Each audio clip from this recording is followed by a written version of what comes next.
에베소서 2장 1절부터 10절 말씀입니다. 같이 한 목소리로 봉독하겠습니다. 시작. 그는 허물과 죄로 죽었던 너희를 살리셨도다. 그때 너희는 그 가운데서 행하여 이 세상 풍조를 따르고 공중의 권세 잡은 자를 따랐으니 곧 지금 불순종의 아들들 가운데서 역사하는 영이라. 전에는 우리도 다 그 가운데서 우리 육체의 욕심을 따라 지내며 육체와 마음에 원하는 것을 하여 다른 이들과 같이 본질상 진노의 자녀이었더니 긍휼이 풍성하신 하나님이 우리를 사랑하신 그 큰 사랑을 인하여 허물로 죽은 우리를 그리스도와 함께 살리셨고 너희는 은혜로 구원을 받은 것이라. 또 함께 일으키사 그리스도 예수 안에서 함께 하늘에 앉히시니 이는 그리스도 예수 안에서 우리에게 자비하심으로써 그 은혜의 지극히 풍성함을 오는 여러 세대에 나타내려 하심이라. 너희는 그 은혜에 의하여 믿음으로 말미암아 구원을 받았으니 이것은 너희에게서 난 것이 아니요 하나님의 선물이라. 행위에서 난 것이 아니니 이는 누구든지 자랑하지 못하게 함이라. 우리는 그가 만드신 바라 그리스도 예수 안에서 선한 일을 위하여 지으심을 받은 자니 이 일은 하나님이 전에 예비하사 우리로 그 가운데서 행하게 하려 하심이라. 아멘.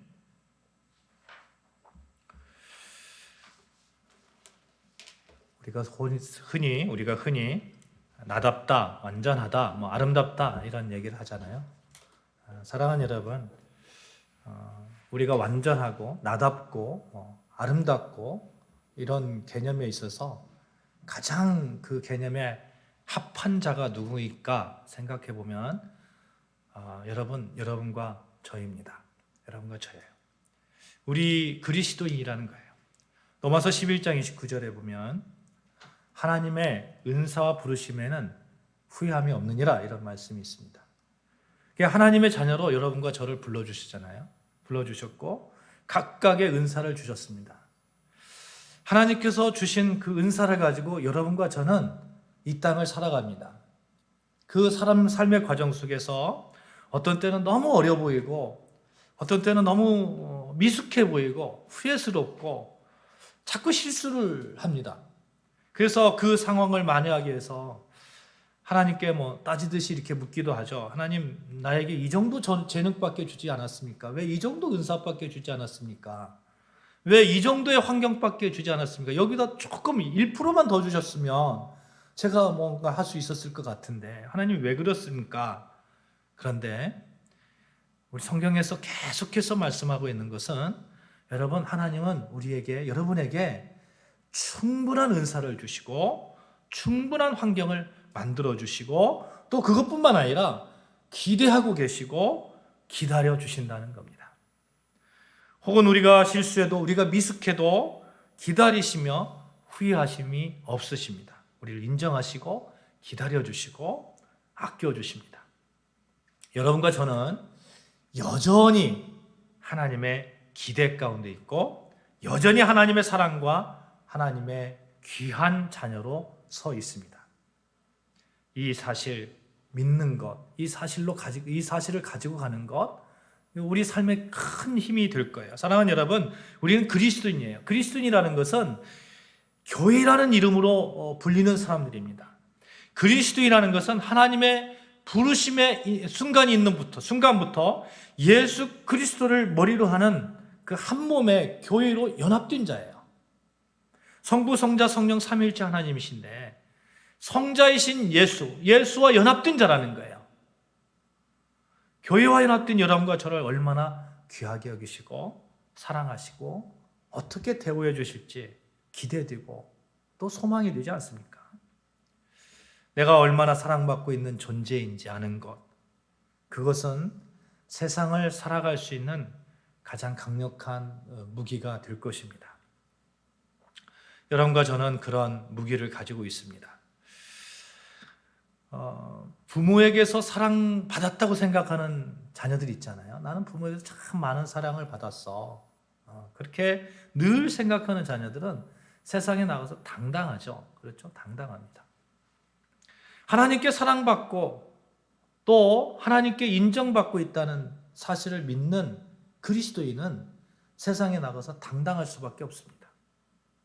후회함이 없는 그러한 일들, 또 기대를 한 몸에 받고 있는 그런 사람이라는 그 힘으로 세상에 나아가서 또 복음을 전하면서 늘 당당하게 서 있는 것이죠. 1절을 한번 볼까요? 1절 보시겠습니다. 그는 허물과 죄로 죽었던 너희를 살리셨도다.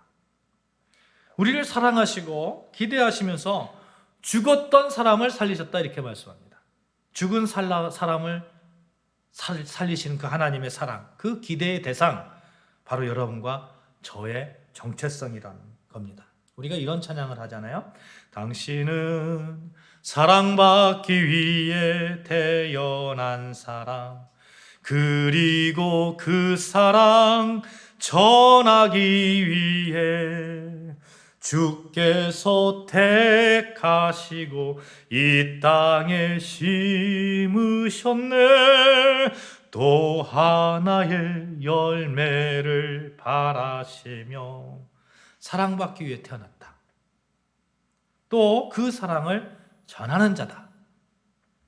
사랑을 받을 뿐만 아니라 사랑을 전하는 자로 기대받는 자라는 겁니다. 이 분명한 하나님께서 허락하신 존재 이유, 이 존재 이유가 있음에도 이 사실을 자꾸 인정하지 못하게 하는 그러한 일들이 벌어지죠. 요즘처럼 특별히 요즘처럼 개인주의가 아주 팽배한 시대에서는 이 두 가지, 내가 사랑을 받고 있다, 또 사랑을 전하는 자다, 이 두 가지를 가지고 살아가는 게 여간 어려운 것이 아닙니다. 어떤 사람은 사랑받는 존재라는 것을 너무나 잘 알고 있기 때문에 그냥 모든 것이 자기한테 집중되어 있어요. 그래서 흡수해버립니다. 나만 사랑해달라는 거예요. 나만. 이 개인주의의 이 안타까움이죠. 모든 게 나에 집중되어 있어요. 또 어떤 사람은 어떤 심한 우울증 혹은 처절한 삶의 현장에서 홀로 살아가야 되는 상황 속에서 자신은 사랑받지 못한 사람이라고, 그렇게 남에게 사랑을 전하는 것이 어떻게 보면 사치처럼 느껴진다고 그렇게 말씀하는 사람들도 있습니다. 자존감이 땅에 떨어져 있는 거죠. 그러나 그리스도인이나 비그리스도인이나 이런 상황들은 모두 비슷한 것 같습니다. 삶이 힘들기 때문에 경제적으로 어렵고 또 정신적으로도 어렵고 육체적으로도 힘들고, 그래서 삶이 힘들어 죽겠는데 내가 무슨 사랑받기 위해 태어난 사람이냐고, 내가 어떻게 사랑을 전하겠느냐고, 그걸 기대하냐고 반문합니다. 그러나 그런 분에게 역시 주님께서 말씀합니다. 너는 사랑받기 위해 태어난 사람이야. 내가 너를 사랑해 주려고 이 세상에 태어나게 했어. 4절 말씀 한번 같이 읽어볼까요? 4절 말씀 같이 읽습니다. 시작. 긍휼이 풍성하신 하나님이 우리를 사랑하신 그 큰 사랑을 인하여 허물로 죽은 우리를 그리스도와 함께 살리셨고 너희는 은혜로 구원을 받은 것이라. 여러분, 허물로 죽은 우리라고 말합니다. 죽었다고 그래요. 죽었다고. 이미 생명이 없어요. 이미 생명이 없어요. 그 생명 없는 자를 살리신 이유, 결정적인 이유, 어떤 이유입니까? 큰 사랑이에요. 큰 사랑. 큰 사랑. 그 큰 사랑을 가지고 하나님께서 죽었던 여러분과 저를 살리셨습니다. 우리는 그런 자입니다. 얼마나 나를 향한 사랑이 크면 아직도 할 일이 있고 기대되는 대상이고, 하나님께서 기대하신다는 거예요.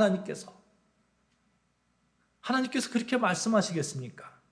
저는 이 본문을 묵상하면서 얼마나 힘이 되는지 모릅니다. 하나님이 얼마나 나를 사랑하시면, 하나님이 얼마나 우리 교회를 사랑하시면, 하나님이 얼마나 우리 교인들을 사랑하시면, 얼마나 기대하시면 이미 빳빳하게 굳어버린 시체와 같은 우리를 살리셨는가. 예수가 부활했듯이 우리도 역시 부활했구나. 우리 역시 예수와 함께 부활해서 새 생명 살고 있구나. 가끔 삶에 있어서 죽을 만큼 힘들 때가 있잖아요. 죽은 만큼 힘들 때 앞이 캄캄하고 소망이 보이지 않고, 정말 그래서 이제 모든 것이 끝났다고 느껴질 때에, 소망이 없는 것처럼 느껴질 때에, 완전히 죽은 것하고 죽은 것처럼 그렇게 힘든 거하고 다르잖아요. 죽은 자도 살리신 우리 하나님이신데, 이 정도 아픔 하나님께서 도와주시지 않을까? 이미 죽었던 자를 살리신 하나님이신데 이 어려움, 이 캄캄한 이 두려움, 이 안절부절쯤이야 하는 그런 마음. 그래서 저는 이 본문을 읽을 때마다 늘 힘을 얻습니다. 감격이 되고 기대가 되고 삶의 기대가 되고 우리 교회가 기대가 되고 여러분이 기대가 되는지 하나님께 이 본문을 묵상하면서 힘을 얻을 수밖에 없다는 겁니다. 어제 제가 저희 친척이 여수에 계신데 소천하셔가지고 새벽에 소천하셔서 저녁 6시에 출발해서 여수까지 갔다 왔어요. 새벽 5시에 이렇게 도착을 했는데 그런 생각이 드는 거예요. 우리가 죽음을 자꾸 많이 이렇게 맞이하는데 죽는 그 죽음 앞에서 어떻게 사는 것이 가장 잘 사는 것일까? 이런 얘기를 하잖아요. 우리가 죽음을 잘 준비해야 된다고. 어느 날 갑자기 가는 거거든요. 죽음을 잘 준비해야 된다고. 그러면 잘 준비하는 게 무엇일까? 잘 준비하는 게. 저는 그런 생각을 해봤습니다. 어제도 잘 준비하는 것은 하나님이 이 땅에 우리의 삶을 주셨는데 이 삶을 정말 아름답게, 정말 행복하게, 정말 넉넉하게 어떠한 어려움이 있어도 주께서 죽은 자를 살리신 그 하나님이신데 그 하나님의 그 능력을 믿고 하나님을 의지하고 말씀의 그 능력을 믿고 오늘을 정말 아름답게 살아가는 것, 그게 잘 준비하는 거 아니겠어요? 우리가 어떤 존재인지 아십니까? 우리는 어느 분이 이런 말씀하시더라고요. 예수님 자리라고. 예수님 자리. 죽은 자를 살리셨어요. 죽은 자를 살리셨는데 살리시기 위해서 어떤 대가를 지불했다는 거예요. 여러분 그런 거 있잖아요. 그런 물건을 살 때 이렇게 물건값을 지불하잖아요. 지불하는데 죽었던 우리를 살리시기 위해서 하나님께서 어떤 대가를 지불했습니까? 예수님을 십자가에 못 박혀 돌아가시게끔 했어요. 예수님 자리라는 거예요. 우리는 성부, 성자, 성령, 삼위일체 하나님, 성자 되신 예수님 자리라는 거예요. 성자 되신 예수님이 돌아가시면서 나를 살리셨어요. 예수님의 가치가 있다는 겁니다. 예수님과 같은 가치가 있다는 거예요. 어떤 사람은 하나님의 은혜가 공짜라고 하거든요. 로마서 3장 14절 보시면 제가 읽겠어요. 그리스도 예수 안에 있는 속량으로 말미암아 하나님의 은혜로 값없이 의롭다 하심을 얻은 자 되었느니라. 이런 말씀이 있는데 이 말씀에서 값없이라는 말을 오해하는 거예요. 값없이, 그래 값없이 프리하다는 거죠. 나는 프리하게 그렇게 값없이 나는 구원을 받았어. 근데 여러분, 우리 입장에서는 값없이지만 하나님의 입장에서는 충분히 그 값을 지불했어요. 충분히. 넘치도록 그 값을 지불했습니다. 예수 그리스도. 그래서 본문 원어에 보면 그 값없이라는 말이 도레안이라는 말이거든요. 선물이라는 뜻이에요. 선물. 하나님이 여러분 선물을 살 때 그냥 삽니까? 지불하고 사잖아요. 지불하고. 하나님은 선물을 살 때 지불하고 사셔서 그 선물을 우리에게 주신 거예요. 예수님을 선물을 값으로 지불하시고 그 선물을 우리에게 주신 거예요. 예수님의 십자가에 죽으신 값으로 우리를 사신 겁니다. 예수님의 가치는 결코 값을 환산할 수 없잖아요. 다른 말로 여러분과 제가 죽은 자 가운데서 살리신 것은, 내가 그리스도인을 산다는 것은 값으로 환산할 수 없는 너무나 고귀한 은혜라는 거예요. 너무나 고귀한 사랑이라는 거예요. 큰 사랑이라는 거예요. 천하를 주고도 살 수 없는, 오직 예수님만 주고 살 수 있는 그런 가치의 대상이 여러분과 저라는 겁니다. 그러면 나에 대해서, 내 이웃에 대해서 내가 어떻게 대우할지 결정되지 않겠습니까? 그러면 하나님께서 우리를 이렇게 존귀한 존재, 사랑받는 존재로 왜 이렇게 대우하시는가? 의문을 가지게 되는 거죠. 하나님도 어떤 기대가 있을 거 아니에요. 그죠? 기대가 있는데 본문 2장 10절 말씀 같이 찾아보겠습니다. 2장 10절 말씀 같이 봉독합니다. 시작. 우리는 그가 만드신 바라 그리스도 예수 안에서 선한 일을 위하여 지으심을 받은 자니 이 일은 하나님이 전에 예비하사 우리로 그 가운데서 선하게 하려 하심이니라. 아멘. 8절에서 하나님의 선물이다 이렇게 말씀하셨어요. 하나님께서 선물이라는 것은 충분한 값을 지불하고 우리를 사셨다는 겁니다. 그리고 10절에 와서는 하나님께서 말씀하시는 거예요. 우리가 어떻게 해서 하나님의 그런 은혜를 받았는지, 우리는 그가 만드신 바라 그리스도 예수 안에서 선한 일을 위하여 지으심을 받은 자니 이 일은 하나님이 전에 예비하사 우리로 그 가운데서 행하게 하려 하심이라. 선한 일을 위해서 지음을 받고 그 선한 일을 우리로 행하게끔 하는 하나님의 그런 기대가 있는 것이죠. 여기에 우리를 살리신 목적이 있는 거죠. 우리를 만드신 목적이 있는 겁니다. 예수 안에서 선한 일을 위해서 지음을 받은 우리입니다. 이 일은 하나님이 어느 날 문득 생각나신 것이 아니라 하나님이 전에 예비하신 거예요. 이 예비하신 것을 우리가 행하게 하려 하시기 위해서 만드시고 그래서 죄 가운데서 구원하시고 다시 살리셨다고. 우리는 그런 자입니다. 우리 같이 한번 고백해 봅시다. 나는 선한 일을 위해서 만들어졌다. 시작. 나는 선한 일을 위해서 만들어졌다. 여러분, 선한 일이 무엇일까요? 그러면 선한 일. 우리가 지금 예배소서를 쭉 보고 있어요. 근데 예배소서의 그 성경을 볼 때 전체적인 문맥을 보면서 우리가 이해를 해야 되잖아요. 근데 예배소서를 쭉 보면서 생각하시는 게, 딱 예배소서 하면 여러분 생각하시는 게 있어야 돼요. 예배소서 뭐죠? 교회예요, 교회. 교회론을 얘기하고 있는 거예요, 교회론. 이 선한 일은 교회와 아주 밀접하게 연결되어 있다는 겁니다. 하나님의 선한 일은 교회를 떠나서는 목적을 상실하고 의미를 상실할 수밖에 없어요. 교회의 머리는 예수 그리스도입니다. 여러분, 예수 그리스도를 떠난 사역에 무슨 의미가 있겠어요? 아무리 세상에서 말하는 적선을 하고 남에게 억만금을 준다고 하더라도 그게 꼭 선한 일입니까? 그렇게 장담할 수 있습니까? 만약 가난한 누구에게, 정말 불쌍한 누구에게 제가 1억 원을 줬어요.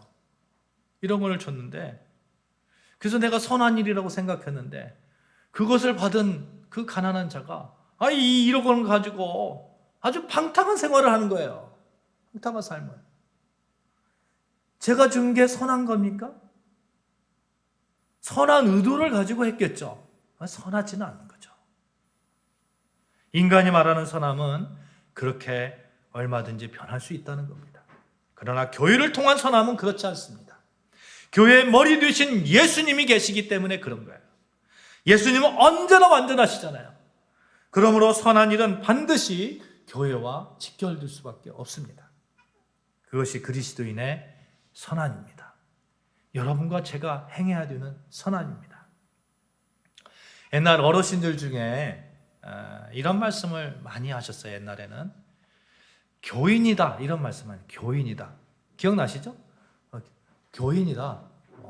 근데 요즘은 교인이다 이런 말을 쓰는 것을 별로 들어보지를 못했어요. 왜 교인이라고 표현을 했을까요? 굉장히 저는 성경적이라고 생각해요. 교회 사람이라는 거예요. 교회 사람. 교회 사람. 교회라는 이름으로 불려지는 그 사람이라는 거예요. 예수 그리스도와 한몸된 교회와 연합된 자라는 거예요. 우리는 교회를 통해서 교회와 함께 선한 일 가운데 서 있다는 겁니다. 내가 원하든 원하지 않든 내가 그리스도인이라고 고백하는 순간 교회와 함께 그 선한 일을 감당하고 있는 겁니다. 그래서 여러분과 저를 사역자다 이렇게 말하는 거예요. 우리가 하나님의 은혜를 받은 이유는, 죽었던 몸이 다시 살아난 이유는 선한 일을 위한 부름을 받은 것이고, 그 선한 일은 예수님의 사역처럼 사랑을 나누고 전하고 가르치고 치유하고 축복하고 이런 거잖아요. 이 일은 교회의 일이에요. 교회의 일. 교회 지체들이 힘을 합해서 하는 일입니다. 우리가 교회의 지체로 있는 한 교회의 머리 되신 예수님을 따르는 것입니다. 그것이 선함입니다. 사랑하는 여러분, 아까 제가 어떻게 죽음을 준비하는 것이 가장 멋지게 준비하는 건가 이런 말씀을 드렸습니다만, 오늘의 삶을 그렇게 사는 거죠. 오늘의 삶을, 지금 내 삶을 교회와 함께해서 교회 구성원으로서 선한 일 가운데 사는 것입니다. 정말 그것을 사용되어져야 돼요. 그 일을 위해서 내가 사용되어져야 되는 거예요. 물건 사용하지 않잖아요. 물건 사용하지 않으면 이게 어느 순간에 사용할 수도 없게 되더라고요. 제가 제 경험으로, 그런 기억들 여러분 누구나 다 있을 겁니다. 너무 귀한 물건이라서 사가지고 그냥 어디다 감춰놨어요. 감춰놨는데 2년 지나고 3년 지나서 그거 있었지 하면서 꺼내보면 이미 유행이 다 지나고 쓸 수도 없고 그래요. 어쩌면 그렇지 않을까요? 우리의 은사, 우리가 해야 되는 일들 지금 하지 않으면 하고 싶어도 할 수 없는 그런 때가 있지 않을까요? 어두운 동굴에 사는 물고기들은 눈이 퇴화된다고 그러잖아요. 이게 사용하지 않으면 퇴화되는 거죠. 신앙의 원리도 마찬가지입니다. 사랑하는 여러분, 우리가 10절의 말씀처럼 선한 일을 위해서 사명자로 부름을 받았다면 이왕이면 그 목적에 맞는 사명자가 되시길 주님의 이름으로 축원합니다. 아멘. 교회와 함께 선한 일 가운데 서십시오. 그러면 어떻게 할 때 우리가 참 잘 사용되어질 수 있을까? 많은 필요 충분 조건들이 있겠습니다만, 여러분과 나누고 싶은 것은 한두 가지 말씀드리고 싶은 것은, 여러분 먼저 실생활에서 우리가 좀 자기 관리를 좀 잘해야 될 것 같아요. 자기 관리. 많은 경우 어떤 분주함이나 급한 일이나 어떤 상처들 이런 것들 때문에 늘 교회 일이 이렇게 뒷전으로 밀리는 것을 보게 됩니다. 나중에 하면 되지. 나중에 하면. 이것들을 분석해 보면 공통점이 있어요. 공통점이 무엇이냐면 나 중심적 마음입니다. 나 중심적 마음. 급한 일도 따지고 보면 나 중심이고요. 분주함도 상처도 아픔도 모두 나 중심입니다. 내가 이렇게 아픈데, 내가 이렇게 힘든데. 그러나 여러분, 우리는 교회 머리 되신 예수님의 몸의 지체로 여러분 이 자리에 섰습니다. 예수님께서 치유해 주시고, 예수님께서 바쁜 일들, 급한 일들 다 해결해 주시고, 그런 믿음으로 우리가 서는 거 아니겠어요? 사랑하는 여러분, 우리는 선한 일을 위하여 지으심을 받은 자들입니다. 우리는 서로 다른 자리에 다른 일을 하고 있지만 같은 목표를 가진 한 팀입니다. 말은 잘 달리는 재능이 있고요. 손은 힘이 세고요. 오리는 물에서 수영을 잘하고 독수리는 하늘 높이 납니다. 하나님이 지으신 모습 그대로 그들의 역할이 되는 것이죠. 우리도 마찬가지입니다. 우리 각각에게 주어진 그 은사, 각각에게 주어진 그 환경, 각각에게 주어진 그 재능을 가지고 우리가 선한 일 가운데 사용되어지는 겁니다.